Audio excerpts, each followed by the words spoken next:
I would like to ask you also, is a transition towards democracy the only key and the only way that could empower the Arab world and sustain their development, or we have a sort of intermediate way?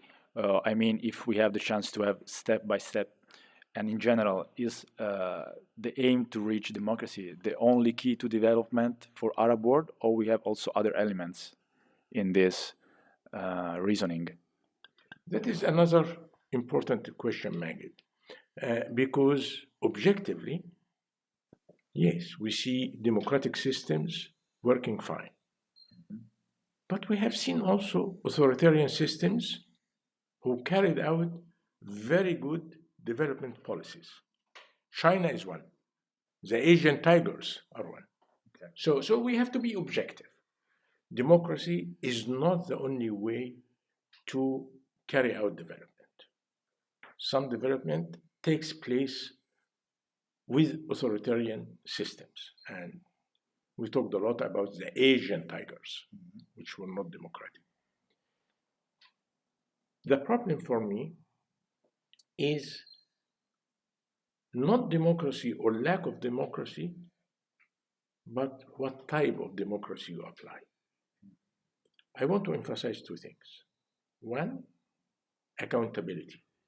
Is that if people, these bureaucrats we were talking about, sitting in their offices and suggesting policies, and we apply these policies and they fail, these bureaucrats have to be accountable for it.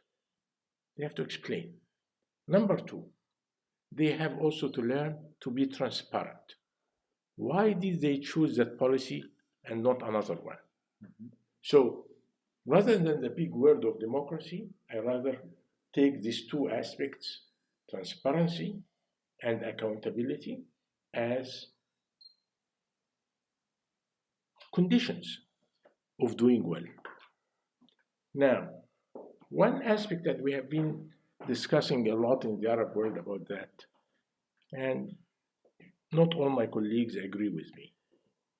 I feel that we intellectuals, sometimes, we haven't done our homework, in the sense that we have copied what is outside and tried to apply it. And as a result, we ended by having the institutions, the constitution, parliaments, elections, but these are all facade institutions.